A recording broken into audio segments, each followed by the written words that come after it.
ರೇಣುಕಾಸ್ವಾಮಿ ಕೊಲೆ ಪ್ರಕರಣದ ಆ ಪಿನ್ ಟು ಪಿನ್ ಡೀಟೇಲ್ಸ್ ಅನ್ನ ರಿಪಬ್ಲಿಕ್ ಕನ್ನಡ ನಿಮ್ಮ ಮುಂದೆ ಎಕ್ಸ್ಪೋಸ್ ಮಾಡ್ತಾ ಇದೆ. ಯಾವ ದಿನ ಏನಾಯ್ತು, ಇವರ ಕ್ರೌರ್ಯ ಹೇಗಿತ್ತು, ರೇಣುಕಾಸ್ವಾಮಿಯನ್ನ ಕರ್ಕೊಂಡು ಬಂದಿದ್ದು ಯಾವಾಗ, ರೇಣುಕಾಸ್ವಾಮಿಯನ್ನ ಏನಂತ ಹೇಳಿ ಕರ್ಕೊಂಡು ಬಂದ್ರು, ಇದೆಲ್ಲದರ ಮೆಗಾ ಅಪ್ಡೇಟ್ ಅನ್ನ ರಿಪಬ್ಲಿಕ್ ಕನ್ನಡ ಒಂದೊಂದು ಗಂಟೆಯಲ್ಲಿ ಒಂದೊಂದು ಎಕ್ಸ್ಕ್ಲೂಸಿವ್ ನಿಮ್ಮ ಮುಂದೆ ಇಡ್ತಾ ಇದೆ. ಯಾವಾಗ ಏನಾಯ್ತು, ದಿನಾಂಕ ಏನು, ಇಲ್ಲಿ ಎತ್ತ ಯಾರು ಬಂದಿದ್ರು ಎಲ್ಲವೂ ಕೂಡ ರಿಪಬ್ಲಿಕ್ ಕನ್ನಡದಲ್ಲಿ ಮೆಗಾ ಎಕ್ಸ್ಕ್ಲೂಸಿವ್. ಪವಿತ್ರ ಹೆಸರಲ್ಲಿ ಪವನ್ ಚಾಟಿಂಗ್ ಶುರು ಮಾಡಿದ್ದ, ತನ್ನ ಲೊಕೇಶನ್ ಶೇರ್ ಮಾಡಿದ್ದ ರೇಣುಕಾಸ್ವಾಮಿಗೆ ಲೈಂಗಿಕವಾಗಿ ಪ್ರಚೋದನೆ ಕೊಡಲಾಗಿತ್ತ.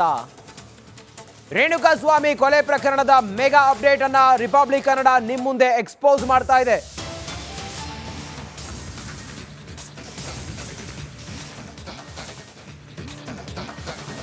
ಯಾವಾಗ ಏನಾಯ್ತು, ಯಾವ ಸಂದರ್ಭಕ್ಕೆ ಏನು ಮಾಡಿದ್ರು, ಪವನ್ ಮತ್ತೆ ಪವಿತ್ರ ಗೌಡ ನಡುವಿನ ಸಂಭಾಷಣೆ, ಅದಾದ ನಂತರ ರೇಣುಕಾಸ್ವಾಮಿಗೆ ಪ್ರಚೋದನೆ, ಇದೆಲ್ಲದರ ಡೀಟೇಲ್.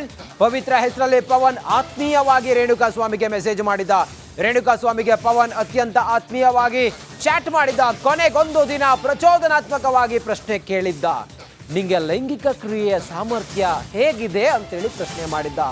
ತನ್ನ ಅಂಗಾಂಗದ ಫೋಟೋ ಕಳಿಸ್ತಾನೆ ರೇಣುಕಾಸ್ವಾಮಿ, ಹೀಗಿದೆ ನೋಡು ಅಂತೇಳಿ ಮೆಸೇಜ್ ಮಾಡಿದ ರೇಣುಕಾಸ್ವಾಮಿ. ಅದಾದ ನಂತರ ಪವಿತ್ರ ಹೆಸರಲ್ಲಿ ಪವನ್ ಆತ್ಮೀಯವಾಗಿ ಮೆಸೇಜ್ ಮಾಡ್ತಿದ್ನಲ್ಲ, ಆತ ರೇಣುಕಾಸ್ವಾಮಿಯನ್ನ ಟ್ರಿಗರ್ ಮಾಡ್ತಾನೆ, ಟೆಂಪ್ಟ್ ಮಾಡ್ತಾನೆ. ಪ್ರಚೋದನಾತ್ಮಕವಾಗಿ ಪ್ರಶ್ನೆ ಕೇಳಿದ್ದಕ್ಕೆ ರೇಣುಕಾಸ್ವಾಮಿ ಫೋಟೋ ಕಳಿಸ್ತಾನೆ, ಅಶ್ಲೀಲ ಫೋಟೋ ಕಳಿಸ್ತಾನೆ. ಇದು ಒಂದು ಜಾಲ ಆಗಿತ್ತು, ಇವರನ್ನ ಕರೆಸುವಂತ ಒಂದು ಮಾಸ್ಟರ್ ಪ್ಲಾನ್ ಆಗಿತ್ತು. ರೇಣುಕಾಸ್ವಾಮಿಯನ್ನ ನಡಿ ಈಗ ಶುರು ಮಾಡೋಣ. ಕೇಸರಿಯಿಂದ ಮನೋಲ್ಲಾಸ ಮನಸ್ಸು ಮತ್ತೇರಿ ಕುಣಿದಾಡಿದೆ ನೋಡು, ಮನಸ್ಸು ಮತ್ತೇರಿ ಕುಣಿದಾಡಿದೆ ನೋಡು. ಕ್ಷಣ ಕ್ಷಣವೂ ಆಚರಿಸಿ ಕೇಸರಿ ಹಬ್ಬ. ವಿಮಲ್ ಬಾಯಲ್ಲಿ ಹೇಳಿ ಕೇಸರಿ. ಕರ್ಕೊಂಡು ಬರ್ಬೇಕಲ್ಲ ಬೆಂಗಳೂರಿಗೆ, ಇದು ಆತನ ಪ್ಲಾನ್ ಆಗಿತ್ತು. ಆ ನಂತರ ಏನ್ ಮಾಡ್ತಾನೆ, ರೇಣುಕಾಸ್ವಾಮಿ ಮೆಡಿಕಲ್ ಶಾಪ್ನಲ್ಲಿ ಕೆಲಸ ಮಾಡ್ತಾ ಇದ್ದಾನೆ ಅನ್ನೋದು ಗೊತ್ತಾಗತ್ತೆ, ರೇಣುಕಾಸ್ವಾಮಿ ಚಿತ್ರದುರ್ಗದಲ್ಲಿ ಇದ್ದಾನೆ ಅನ್ನೋದು ಗೊತ್ತಾಗತ್ತೆ. ಇದೆಲ್ಲವನ್ನ ಪವಿತ್ರ ಗೌಡ ಹೆಸರಲ್ಲಿ ಮೆಸೇಜ್ ಮಾಡ್ತಾ ಇದ್ದ ಪವನ್ ದರ್ಶನ್ಗೆ ಹೇಳ್ತಾನೆ.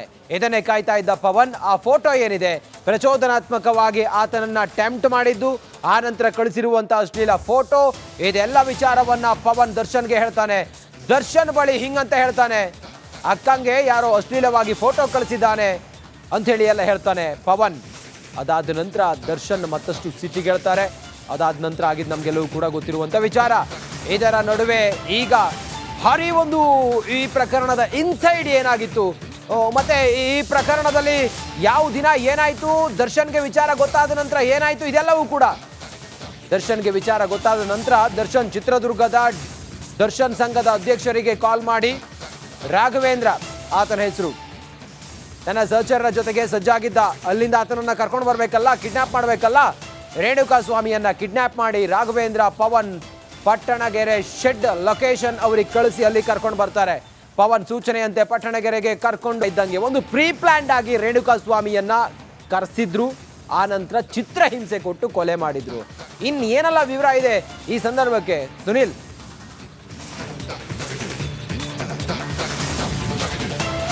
ಎಸ್ ರಂಜಿತ್, ಪ್ರಕರಣಕ್ಕೆ ಸಂಬಂಧಪಟ್ಟಂತೆ ತನಿಖೆ ವೇಳೆ ಒಂದೊಂದೇ ಮಾಹಿತಿಗಳು ಹೊರಗಡೆ ಬರ್ತಾ ಇರುವಂಥದ್ದು. ಸೊ ಇದರಲ್ಲಿ ಈಗ ಸದ್ಯಕ್ಕೆ ಅನ್ನಪೂರ್ಣೇಶ್ ನಗರ ಠಾಣೆಯ ಹೊರಭಾಗದ ಒಂದು ದೃಶ್ಯವನ್ನು ಸಡನ್ ಆಗಿ ನಾನು ತೋರಿಸ್ತಾ ಇದ್ದೀನಿ.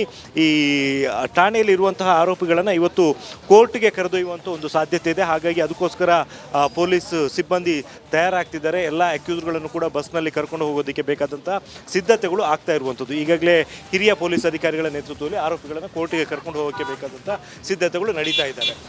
ಎಸ್ ರಂಜಿತ್, ಆಗಲೇ ಹೇಳ್ತಾ ಇದ್ದಂಗೆ ಈ ಒಂದು ಪ್ರಕರಣಕ್ಕೆ ಸಂಬಂಧಪಟ್ಟಂತೆ ಮೊದಲು ಪವಿತ್ರ ಗೌಡ ಯಾವ ರೀತಿ ಮೆಸೇಜ್ ಮಾಡ್ತಾ ಇದ್ರು ಇನ್ಸ್ಟಾಗ್ರಾಮ್ನಲ್ಲಿ, ಅದಾದ ನಂತರ ತನ್ನ ವಾಟ್ಸಪ್ ನಂಬರ್ನ ಕೊಟ್ಟಿದ್ದು, ಇದೆಲ್ಲ ಆದ ಬಳಿಕ ಪವನ್ ಮೆಸೇಜ್ ಮಾಡೋದಕ್ಕೆ ಶುರು ಮಾಡಿದ್ದ. ಯಾವ ರೀತಿ ಮೆಸೇಜ್ ಮಾಡ್ತಿದ್ದ ಅಂದರೆ, ತಾನೇ ಪವಿತ್ರ ಗೌಡ ಅಂತ ಹೇಳಿ ರೇಣುಕಾಸ್ವಾಮಿ ಜೊತೆಗೆ ಮೆಸೇಜನ್ನು ಮಾಡೋಕ್ಕೆ ಶುರು ಮಾಡಿದ್ದ. ಆ ಒಂದು ಸಂದರ್ಭದಲ್ಲಿ ಈ ಸೆಕ್ಷುವಲ್ ವಿಚಾರಗಳು ಕೂಡ ಚಾಟಿಂಗ್ ಸಂದರ್ಭದಲ್ಲಿ ಬಂದಿತ್ತು. ಅದೇ ಟೈಮ್ನಲ್ಲಿ ತನ್ನ ಸಾಮರ್ಥ್ಯ ಹೇಗಿದೆ ಅನ್ನುವಂಥದ್ದು ವಿಚಾರವನ್ನು ಹೇಳ್ತಾ ಇದ್ದಂತಹ ಟೈಮ್ನಲ್ಲಿ ಇದೇ ರೇಣುಕಾಸ್ವಾಮಿ ತನ್ನ ಕೆಲವೊಂದು ಅಂಗಾಂಗದ ಫೋಟೋಗಳನ್ನು ತಗೊಂಡು ಅದನ್ನು ಈ ಒಂದು ವಾಟ್ಸಪ್ ನಂಬರ್ಗೆ ಕಳುಹಿಸಿದ್ದ. ಅದು ಅವನ ಪ್ರಕಾರ ತಾನು ಪವಿತ್ರ ಗೌಡಗೆ ಕಳಿಸಿದ್ದೀನಿ ಅನ್ನುವಂಥದ್ದಾಗಿತ್ತು. ಆದರೆ ಅಸಲಿಗೆ ಅದನ್ನು ಪವನ್ ನೋಡಿದ್ದ. ಅದಾದ ನಂತರ ಈ ವಿಚಾರವನ್ನು ಡಿ ಬಾಸ್ಗೆ ತಿಳಿಸ್ಬೇಕು ಅನ್ನೋ ಕಾರಣಕ್ಕೋಸ್ಕರ ಸುನಿಲ್, ಜಸ್ಟ್ ಹೋಲ್ಡ್ ಸುನಿಲ್. ನೋಡಿ, ಇವತ್ತು ಕೋರ್ಟ್ಗೆ ಪ್ರೊಡ್ಯೂಸ್ ಮಾಡ್ತಾರೆ ಈ ಆರೋಪಿಗಳನ್ನ. ಹಾಗಾಗಿ ಹಿರಿಯ ಅಧಿಕಾರಿಗಳು ಈಗ ಅನ್ನಪೂರ್ಣೇಶ್ವರಿ ನಗರ ಪೊಲೀಸ್ ಠಾಣೆಗೆ ಬಂದಿದ್ದಾರೆ. ಅಲ್ಲಿಂದ ಇವರನ್ನ ಶಿಫ್ಟ್ ಮಾಡ್ತಾರೆ, ಕೋರ್ಟ್ಗೆ ಕರ್ಕೊಂಡು ಹೋಗ್ತಾರೆ. ಕೋರ್ಟ್ ಮುಂದೆ ಅವರನ್ನ ಪ್ರೊಡ್ಯೂಸ್ ಮಾಡ್ತಾರೆ. ಇವತ್ತು ಪೊಲೀಸ್ ಕಸ್ಟಡಿಗೋ ಅಥವಾ ಪರಪ್ಪನ ಅಗ್ರಹಾರಕ್ಕೋ, ಜುಡಿಷಿಯಲ್ ಕಸ್ಟಡಿಗೋ ಅನ್ನೋದು ಗೊತ್ತಾಗುತ್ತೆ. ಪ್ರಮುಖ ಆರೋಪಿಗಳನ್ನ ಪೊಲೀಸ್ ಕಸ್ಟಡಿಗೆ ಮತ್ತೆ ಕೇಳ್ತಾರೆ ಅನ್ನೋದ್ರ ಬಗ್ಗೆ ಈಗ ಮಾಹಿತಿ ಇದೆ. ಪೊಲೀಸರು ತನಿಖೆ ಮಾಡೋದು ಬಾಕಿ ಇದೆ. ಇನ್ನಷ್ಟು ಇವರಿಂದ ನಾವು ಮಾಹಿತಿಯನ್ನು ಕಲೆ ಹಾಕೋದಿದೆ. ಇನ್ನು ಹೆಚ್ಚೆಚ್ಚು ಜನ ಅಥವಾ ಈ ಪ್ರಕರಣದಲ್ಲಿ ಅಥವಾ ಈ ಕೊಲೆಯಲ್ಲಿ ಇನ್ನೂ ಕೂಡ ಈ ಡಿ ಗ್ಯಾಂಗ್ನ ಕೆಲವರು ಇದ್ದಾರೆ. ಹಾಗಾಗಿ ಇವರಿಂದ ಬಾಯಿ ಬಿಡಿಸಬೇಕಾಗಿದೆ. ಆ ಕಾರಣದಿಂದ ಪ್ರಮುಖ ಆರೋಪಿಗಳನ್ನು ಕಸ್ಟಡಿಗೆ ಕೊಡಿ, ಪೊಲೀಸ್ ಕಸ್ಟಡಿಗೆ ಕೊಡಿ ಅಂತೇಳಿ ಕೇಳುವ ಸಾಧ್ಯತೆ ಇದೆ. ಈಗಷ್ಟೇ ಈ ಲೈವ್ ವಿಜುವಲ್ ಅನ್ನು ಗಮನಿಸ್ತಾ ಇದ್ದೀರಲ್ಲ, ನಮ್ಮ ಪ್ರತಿನಿಧಿ ಸುನಿಲ್ ಅಲ್ಲಿಂದ ಮಾಹಿತಿಯನ್ನು ಕೊಡ್ತಾ ಇದ್ರು. ಇವರನ್ನ ಕರ್ಕೊಂಡು ಹೋಗೋದಕ್ಕೆ ಆ ಪ್ರಮುಖ ಆರೋಪಿಗಳನ್ನ ಕರ್ಕೊಂಡು ಹೋಗೋದಕ್ಕೆ ಸುಮಾರು 19 ಜನ ಏನಿದ್ದಾರೆ ಅವ್ರನ್ನ ಕರ್ಕೊಂಡು ಹೋಗೋದಕ್ಕೆ ಪೊಲೀಸ್ ವಾಹನವೂ ಕೂಡ ಬಂದಿದೆ. ಇದೇ ವಾಹನದಲ್ಲಿ ಕರ್ಕೊಂಡು ಹೋಗ್ತಾರೆ.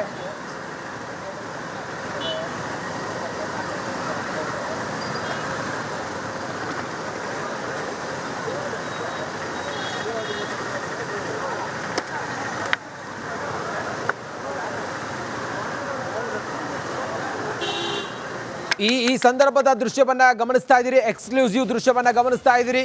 ಈ ಆರೋಪಿಗಳನ್ನ ಕೋರ್ಟ್ಗೆ ಪ್ರೊಡ್ಯೂಸ್ ಮಾಡೋದಕ್ಕೆ ಪೊಲೀಸ್ ವಾಹನ ಬಂದಿದೆ. ಹಿರಿಯ ಅಧಿಕಾರಿಗಳು ಕೂಡ ಬಂದಿದ್ದಾರೆ. ಕೆಲವೇ ಹೊತ್ತಿನಲ್ಲಿ ಅವರನ್ನ ಕೋರ್ಟ್ ಮುಂದೆ ಪ್ರೊಡ್ಯೂಸ್ ಮಾಡ್ತಾರೆ, ಓಪನ್ ಕೋರ್ಟ್ ಮುಂದೆ ಪ್ರೊಡ್ಯೂಸ್ ಮಾಡ್ತಾರೆ. ನಾಳೆ ರಜೆ ಇರೋದ್ರಿಂದಾಗಿ, ಗೌರ್ಮೆಂಟ್ ಹಾಲಿಡೇ ಇರೋದ್ರಿಂದಾಗಿ ನ್ಯಾಯಾಧೀಶರ ಮನೆಗೆ ಪ್ರೊಡ್ಯೂಸ್ ಮಾಡಬೇಕಾಗತ್ತೆ ಅನ್ನೋ ಕಾರಣಕ್ಕೋಸ್ಕರ ನಾಳೆ ಇವರ ಕಸ್ಟಡಿ ಮುಗಿಯೋದ್ರೂ ಕೂಡ ಇವತ್ತೇ ಅವ್ರನ್ನ ಪ್ರೊಡ್ಯೂಸ್ ಮಾಡ್ತಾ ಇದ್ದಾರೆ. ಮತ್ತೆ ಸಂಪರ್ಕದಲ್ಲಿದ್ದಾರೆ ಸುನಿಲ್. ಇವತ್ತೀಗ ಓಪನ್ ಕೋರ್ಟ್ ಮುಂದೆ ಪ್ರೊಡ್ಯೂಸ್ ಮಾಡ್ತಾರೆ. ಯಾರ್ಯಾರನ್ನ ಇವತ್ತು ಕಸ್ಟಡಿ ಕೇಳೋ ಸಾಧ್ಯತೆ ಇದೆ? ಈ 17 ಜನರಲ್ಲಿ ಏನಾಗ್ಬೋದು, ಏನು ಕತೆ? ಪರಪ್ಪನ ಅಗ್ರಹಾರಕ್ಕೆ ಶಿಫ್ಟ್ ಮಾಡೋ ಸಾಧ್ಯತೆ ಇದೆಯಾ? ಏನು ಪಾಸಿಬಿಲಿಟೀಸ್ ಇದೆ ಸುನಿಲ್?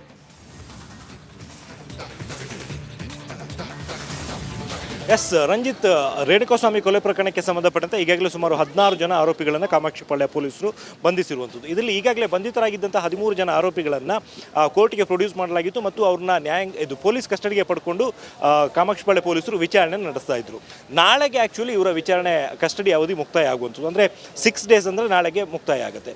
ಇಲ್ಲಿ ಒಂದು ಟೆಕ್ನಿಕಲ್ ಆಸ್ಪೆಕ್ಟ್ಸ್ ಇರುವಂಥದ್ದು. ಒಂದು ವೇಳೆ ನಾಳೆ ಭಾನುವಾರ ಆಗಿರೋದ್ರಿಂದಾಗಿ ಓಪನ್ ಕೋರ್ಟಿಗೆ ಪ್ರೊಡ್ಯೂಸ್ ಮಾಡೋಕ್ಕಾಗಲ್ಲ. ಏನಿದ್ರು ಕೂಡ ಅವ್ರನ್ನ ಜಡ್ಜ್ ಮನೆಗೆ ಕರ್ಕೊಂಡೋಗಿ ಪ್ರೊಡ್ಯೂಸ್ ಮಾಡಬೇಕು. ಈ ಸಂದರ್ಭದಲ್ಲಿ ಅವ್ರನ್ನ ಹೆಚ್ಚಿನ ವಿಚಾರಣೆಗೋಸ್ಕರ ಮತ್ತೆ ಪೊಲೀಸ್ ಕಸ್ಟಡಿಗೆ ಕೊಡಿ ಅಂತ ಕೇಳುವಂಥದ್ದು ಕಷ್ಟ. ಹಾಗಾಗಿ ಇವತ್ತು ಓಪನ್ ಕೋರ್ಟ್ಗೆ ಎಲ್ಲ ಆರೋಪಿಗಳನ್ನು ಪ್ರೊಡ್ಯೂಸ್ ಮಾಡ್ತಾ ಇದ್ದಾರೆ ಕಾಮಾಕ್ಷಿಪಾಳ್ಯ ಪೊಲೀಸರು. ಇದರಲ್ಲಿ ಪ್ರಕರಣಕ್ಕೆ ಸಂಬಂಧಪಟ್ಟಂತೆ ಇನ್ನಷ್ಟು ಸಾಕ್ಷ್ಯಗಳ ಸಂಗ್ರಹ ಆಗಬೇಕಾಗಿರುವಂಥದ್ದು ಮತ್ತು ವಿಚಾರಣೆ ಅಗತ್ಯ ಇರುವಂಥ ಆರೋಪಿಗಳನ್ನು ಮತ್ತೆ ಹೆಚ್ಚಿನ ದಿನಗಳ ಕಾಲ ಪೊಲೀಸ್ ಕಸ್ಟಡಿಗೆ ಕೊಡಿ ಅಂತ ಹೇಳಿ ಮನವಿಯನ್ನು ಸಲ್ಲಿಸೋದ್ರ ಬಗ್ಗೆ ಸಾಧ್ಯತೆಗಳು ಇರುವಂಥದ್ದು. ಒಂದು ವೇಳೆ ಹಾಗಾದಲ್ಲಿ ಪ್ರಮುಖ ಆರೋಪಿಗಳಾದಂತಹ ದರ್ಶನ್ ಇರ್ಬೋದು, ಪವಿತ್ರ ಗೌಡ ಇರ್ಬೋದು, ಅದೇ ರೀತಿಯಲ್ಲಿ ವಿನಯ್ ಇರ್ಬೋದು, ರಾಘವೇಂದ್ರ ಇರ್ಬೋದು, ಇವರೆಲ್ಲರನ್ನು ಕೂಡ ಪೊಲೀಸ್ ಅಧಿಕಾರಿಗಳು ಮತ್ತೆ ತಮ್ಮ ಕಸ್ಟಡಿಗೆ ಪಡ್ಕೊಳ್ಳುವಂಥ ಚಾನ್ಸಸ್ ಇರುವಂಥದ್ದು. ಇದಾದ ಬಳಿಕ ಈ ಪ್ರಕರಣಕ್ಕೆ ಸಂಬಂಧಪಟ್ಟಂತೆ ಈಗಾಗಲೇ ಹೇಳಿಕೆಗಳನ್ನು ದಾಖಲು ಮಾಡಿಕೊಂಡಿರುವಂಥದ್ದು ಮತ್ತು ಹೆಚ್ಚಿನ ರೋಲ್ ಇಲ್ಲದೆ ಇರುವಂಥದ್ದು. ಕೊಲೆ ಪ್ರಕರಣದಲ್ಲಿ ಇನ್ವಾಲ್ವ್ಮೆಂಟ್ ಇದ್ದರೂ ಕೂಡ ಪ್ರಕರಣಕ್ಕೆ ಸಂಬಂಧಪಟ್ಟಂತೆ ಹೆಚ್ಚಿನ ವಿಚಾರಣೆ ಅಗತ್ಯ ಇಲ್ಲ ಅನ್ನುವಂಥ ಆರೋಪಿಗಳನ್ನು ಜುಡಿಷಿಯಲ್ ಕಸ್ಟಡಿಗೆ ಒಪ್ಪಿಸುವಂಥ ಸಾಧ್ಯತೆ ಇದೆ. ಹಾಗೆ ಆದಲ್ಲಿ ಅವರೆಲ್ಲರೂ ಕೂಡ ಇವತ್ತೇ ಒಂದು ಕಡೆಯಿಂದ ಕೋರ್ಟ್ ಪ್ರೊಸೀಜರ್ ಮುಗಿಸ್ಕೊಂಡು ಉಳಿದ ಆರೋಪಿಗಳನ್ನು ನೇರವಾಗಿ ಕರ್ಕೊಂಡೋಗಿ ಪರಪ್ಪನ ಅಗ್ರಹಾರಕ್ಕೆ ಬಿಡುವ